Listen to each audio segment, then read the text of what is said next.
میں جہنم کے کنارے پر ہوں، پتہ نہیں اب میرے ساتھ کیا بنتا ہے۔ کہا تیرے ساتھ ایسا کیوں؟ کہا جی میں ان جیسا تو نہیں تھا، لیکن جب عذاب آیا میں ان کے اندر موجود تھا۔ تو کیا پتہ چلا کہ دنیا داروں سے محبت ہوگی تو جب ان کی پکڑ ہوگی تو اپنی بھی پکڑ ہو جائے گی۔ اس لیے بھائی ہمارا رخ اللہ کے گھر کی طرف ہونا چاہیے۔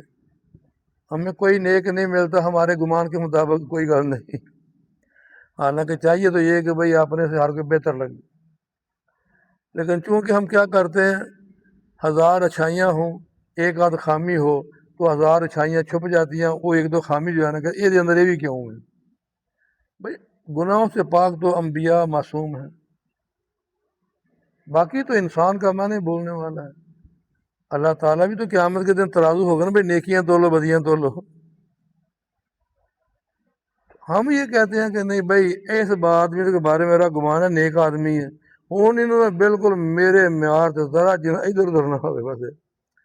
اچھا بھائی میرے اندر تو دینداری ہے نہیں، مجھے ایک اللہ والے سے پیار ہو گیا ہے۔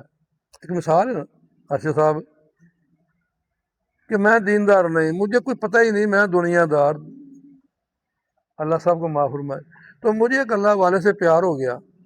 اب اللہ والے سے پیار ہو چاہیے یہ کہ میں اب ان کی مان کے اپنی عادات کو بدلوں۔ اب میں چاہتا ہوں کہ جس طرح میرا یہ گمان بنا ہے نا کہ یہ نیک آدمی ہے، اب ہر کام وہ کرے جو میری عقل کے مطابق ہے، تو پھر میں نے کیا پہچان کی؟ کیوں جی؟ پھر میں نے کیا پہچانا کہ میں تو اس لیے محبت کی اللہ والا ہے۔ اب اللہ والے سے چاہتا ہوں جو میں چاہتا ہوں وہ اس طرح چلے، اس طرح بیٹھے، اس طرح کھائے، اس طرح پیے، اور جیڑی میں دعائیں نہ کہوں جناب اس لیے قبول ہو جائے۔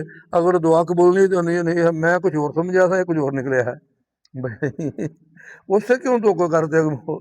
اللہ کی ذات سے امید وابستہ کرو۔ ہاں دعا کے لیے کہو، حق ہے، سنت عمل ہے، دعا کرانی چاہیے۔ اگر وہ چیز نہیں ملی ہو سکتا اس کے بدلے اللہ کو اور اچھی چیز دے دے۔ تو بہرحال یہاں حدیث میں یہ فرمایا کہ دو چیزیں کہ دین کے اعتبار سے اپنے سے اوپر والے دیکھے اور اس کی اتباع کرے، اور دنیا کے اعتبار سے آپ سے کم درجے والے کو دیکھے اللہ کا شکر ادا کرے۔ یہ دو صفات ہوں گی، اللہ صابرین و شاکرین میں اٹھائیں گے۔ اور اگر دنیا دین کے اعتبار سے اپنے سے کم درجے والے کو دیکھا اور دنیا کے اعتبار سے اپنے سے اوپر والے کو دیکھا تو یہ دونوں صفات سے محروم ہو جائے گا۔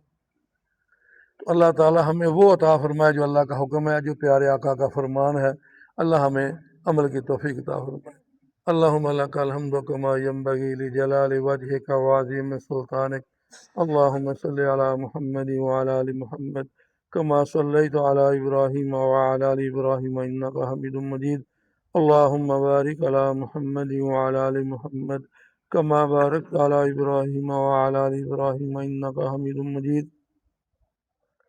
اللہم انی اسألک من خیر ما سألک منہ نبیک وعبدک ورسولک وحبیبک سیدنا محمد صلی اللہ تعالی علیہ وآلہ وسلم، ونعوذ بک من شر ما استعاذ منہ نبیک وعبدک ورسولک وحبیبک سیدنا محمد صلی اللہ تعالی علیہ وآلہ وسلم۔ انت المستعان وعلیک البلاغ ولا حول ولا قوة الا باللہ العلی العظیم، وسلام علی المرسلین والحمد للہ رب العالمین۔